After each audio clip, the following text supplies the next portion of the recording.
something that, of course, has been at the heart of the conversation surrounding the federal budget is whether or not that AAA rating can be kept intact. Now, with austerity out of the picture and with that 10-year plan to boost infrastructure spending, is this going to be the case in your view?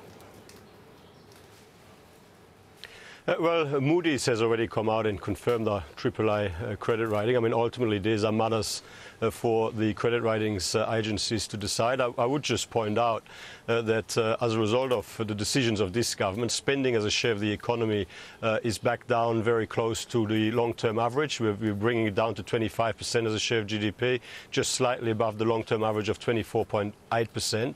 So we've reversed the deteriorating trajectory that we were on when we came into government. And I mean, overall, of course, we remain on a pathway back to surplus by 2021, a $7.4 billion surplus, which is quite a bit higher than what was anticipated only a few months ago in our pre-Christmas half-yearly budget update.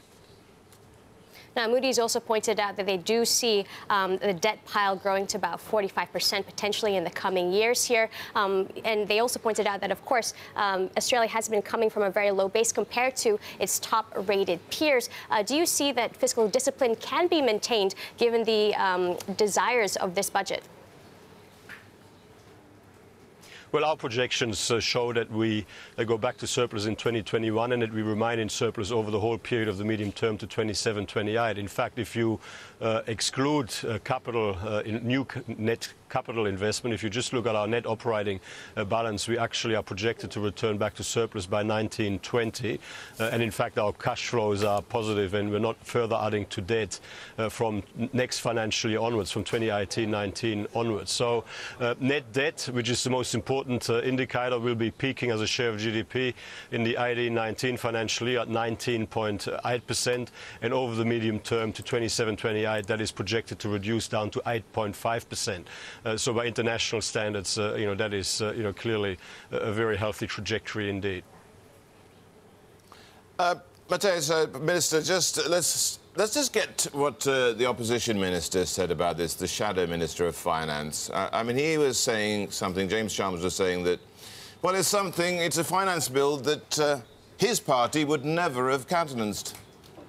There are important differences in this budget. It's not a Labor budget by any stretch. We wouldn't have given the $50 billion company tax cut. We wouldn't have taken the deficit levy off the highest income earners. We wouldn't have cut schools and universities and TAFEs, because that hollows out the future of the country. So there are still important differences between us on the Labor side and the government when it comes to the budget. Well, naturally, he's giving us the differences between them and you. What about you? What's your reaction? Well, firstly, we're actually significantly boosting our investment in schools, so he's quite wrong there. But when it comes to the corporate tax cut that he mentioned, yes, we do have a plan over a 10-year period to reduce Australia's corporate tax rate from 30 to 25% for all businesses. We've been able to deliver the first 3 years of that 10-year plan recently through our parliament, which means that all businesses with a turnover of up to $50 million Australian are seeing their tax rate reduced to 25%, and we'll roll that out to all businesses. That is critically important for us to remain competitive internationally in attracting investment, boosting productivity, generating stronger growth, protecting our economy, and over time being able to increase real wages. Now, because in the end, jobs and better paid jobs come from successful, profitable businesses. And given what's happening in the UK, in the US, and other parts around the world with corporate tax rates, the 30% corporate tax rate in Australia is quite high by international standards, and we believe we need to bring that down at least to 25% at this point. Now, Minister, I'm going to pick up on that whole wage growth story, because you want to increase real wages by something like 3%. Now, virtually every developed country's really struggled to do that. How on earth are you going to do it?